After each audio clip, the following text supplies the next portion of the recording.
Hello there! I'm back! And today we have another episode of Beauty and the Bibliophile. If you're new here, welcome to my channel. I'm Leah. If you're not new here, thank you for returning. As often as I can, I do a series called Beauty and the Bibliophile, where I do my makeup and I tell you about the latest book that I've read, because it's fun. Don't worry, that's the only reason. If you don't know what a bibliophile is, it is a lover and a collector of books. That would be me. Today's book, it's not a book, it's a story out of the complete collection of the Brothers Grimm's fairy tale. And this time we are doing Rapunzel, the original story of Rapunzel, the story that Disney adapted for Tangled. Now, spoiler alerts, if you want to read this story for yourself and you don't want to know anything about it, then don't watch this video. Go away right now. If you want to know the story, but you don't want to read it for yourself, or you already know the story, but you just want to hear my retelling of it while I do my makeup, then this is a good video for you. So yeah, let's get started. Before we get started, if you are at all curious about any of the products that I'm using, they will be listed in the description box below.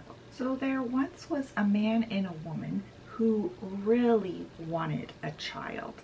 And in their house there was a window that looked out onto a garden with tons of beautiful herbs and flowers. But it was surrounded by very high walls, and no one ever dared go into the garden because it was owned by an enchantress named Dame Gothel, and she was the most feared enchantress of the entire world. Now one day the woman was standing at her window looking down into the garden, so I'm assuming she's like on a second floor looking down into the garden. She can see over the walls. And as she was looking down into the garden, she saw the most beautiful rampion plant. Now I had to look up this rampion plant because I was a little confused because they kept going back and forth between calling it rampion and Rapunzel. So I looked it up on Wikipedia. And the rampion bellflower is a species that was once wildly grown in Europe for its leaves, which were used like spinach. And the flower that is on the rampion plant is a Rapunzel flower. Now this Rapunzel looked so fresh and green to this woman, and she was craving it more and more. And as the days went on, the more she craved it, the more like pale and sickly that she got. And she was so miserable that her husband became a little concerned, and he's like, "What's wrong with you?" She was like, "And if I don't get some of that rampion plant, I'm just going to die." And the husband loved his wife. He didn't want her to die. So he thought, "Oh, I'm gonna get that plant for her no matter what it costs." So that evening he climbed over the wall into the garden and he got some of the plant and he took it back to his wife, and she made a salad out of it and she ate it, and she was so happy and she loved it so much that of course the next day she wanted more. And if the husband was gonna get any sleep, he was gonna have to get it for her. So again, he goes over the wall the next evening, and when he comes down the wall, he comes face to face with the enchantress. And she's like, "How dare you?" She's like, "Are you stealing my rampion plants?" And he's like, yes. He's like, "But please have mercy on me." He's like, "My wife saw your rampion and she just was craving it so much that I had to get it for her." He was like, "She was craving it so badly she would have died if she hadn't gotten some." Now the enchantress, she had some sympathy for him. And she was like, okay, she's like, well, if that's all true, I'll let you take as much of the rampion as you like, as much as you can carry back to your wife. But if I let you, you have to give me your firstborn child in exchange. She was like, I'll take good care of the child, I'll treat the child as my own, and raise it as its mother. Seems like a fair trade. Now, since the man was in such terror of her, he consented to everything. And when his wife did have a child, the enchantress immediately appeared, named the child Rapunzel, and then took off with her. Now Rapunzel grew into the most beautiful child, and at the age of 12, the enchantress shut her up in a tower deep in the forest with no stairs and no door. But it did have a little window at the very top. And when the enchantress would want to get up into the tower, she would stand at the foot of the tower and say, Rapunzel, Rapunzel, let down your hair to me. Now, Rapunzel had the most magnificent blonde hair, and it was like spun gold. And when she would hear the enchantress say this at the foot of the tower, she would unbraid her hair, go to the window, and loop it around a hook that was at the top of the window. And then the enchantress would climb up it. I'm going to be using an appropriate palette, of course. Now, after about a year or two, a young prince came riding through the forest where the tower was, and he heard some singing coming from the tower. This was Rapunzel. This was how she passed the time a lot.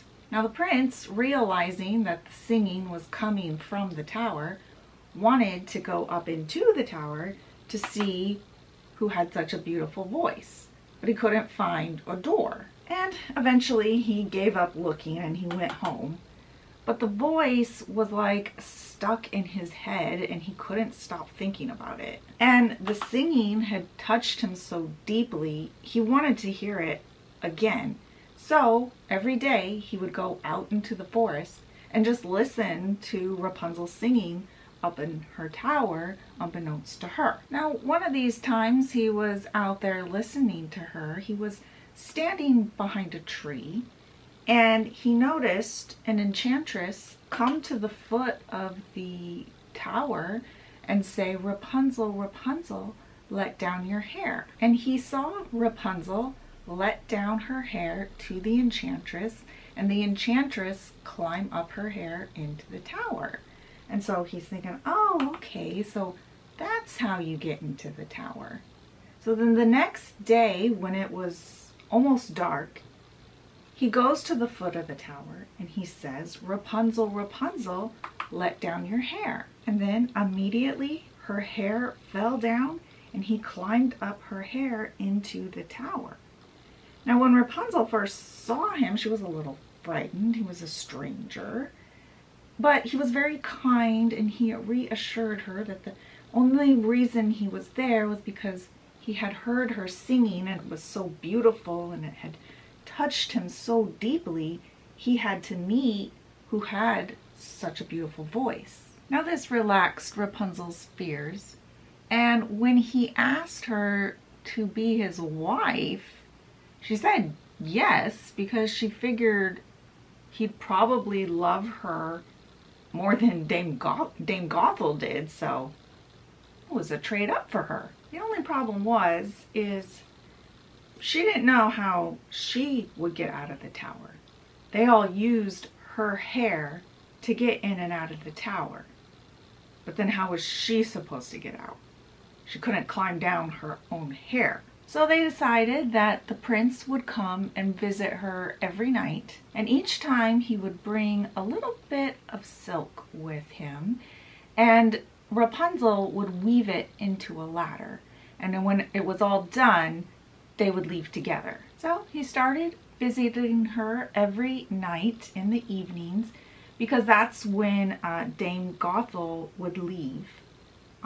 They didn't say why, but I'm assuming it was to check on her garden. Anyway, she would always leave at night, so the prince would come and visit her in the evenings and bring a little bit of silk with him. each time. And the enchantress suspected nothing until one day Rapunzel let it slip that it was much more difficult for her to bring up the enchantress than it was for her to bring up the prince. "You wicked child," she's like, "I thought I separated you from the entire world, and here you've been lying to me." She was so enraged that she grabbed some scissors, grabbed Rapunzel's hair, and cut off all her beautiful hair. Then she took poor Rapunzel to a desert and just left her there to live in misery. Now that evening, when the prince came to visit Rapunzel, he said, "Rapunzel, Rapunzel, let down your hair to me." And the enchantress had kept Rapunzel's hair, and so she tied it to the hook at the top of the window and threw it down to the prince. The prince climbs up it, goes inside the tower. He doesn't find his dearest Rapunzel. He only finds the evil enchantress. And the enchantress is like, "Ha! You'll never see your dearest, beautiful, singing bird again. She is no longer in her nest. A cat got her, and it's going to scratch your eyes out as well. So you'll never see Rapunzel again." Now the prince was so overcome with grief about this that he jumped from the tower. Now luckily he escaped with his life, but he had landed in some bushes with thorns, and the thorns scratched up his eyes and blinded him. And so he had to wander around the forest blind, just eating berries and roots. And he roamed the forest for years, miserable, until he finally came to the desert where Rapunzel lived with their twins, a boy and a girl. They had lived there alone in wretchedness. And he found her because he could hear her singing. And so he went towards the sound of her voice. And when Rapunzel saw him, she went running to him and embraced him. And they were crying. And 2 of her tears fell onto and wet his eyes and healed them. And he could see Rapunzel again. So he led her and his children back to his kingdom, and they lived for a long time afterwards, happy and content. The end. Now I know this story has so much symbolism about a girl coming into her reproductive age and the overprotective or devouring mother trying to suppress that or even punish that. But it's kind of hard to sum that up in one sentence. So I'm going to take a simpler route for the lesson and say that the lesson is never stop singing, because they wouldn't have found each other if she had stopped singing. Now, first of all, mind blown, they had kids. So I guess when he asked her to marry him, he meant like right then and there. I guess they just did the ceremony themselves. And I suppose they were enjoying each other's company when he was coming to visit at night. You go, Rapunzel. Anyway, yeah, so that is the original story of Rapunzel, the story that Disney's Tangled was based on. If you would like to read this story for yourself, I got it out of the complete collection of the Brothers Grimm's fairy tales, and I'll link that in the description box. So yeah, I thought it was a sweet little story. I love the idea of never stop singing. No matter what life throws at you, just keep going and do your best to have a good attitude about it, as much as you can. Just take that advice. Yeah, and if there are any stories or any books that you would like me to cover on this channel, just let me know in the comments and I'll look into it. Make sure and subscribe if you want, and you want to hear more stories like this and watch me do my makeup at the same time. Yeah, you'll have to subscribe so you don't miss any. What else? Oh, like the video if you did like it. Again, this is how I know what kind of videos I should be making.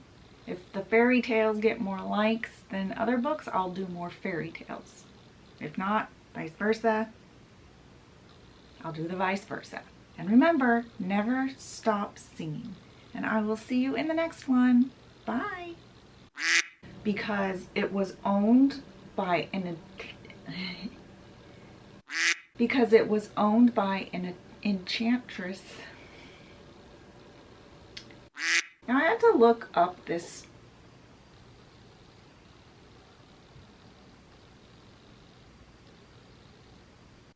And she was like, if I don't get some of that rampion flour, some of that.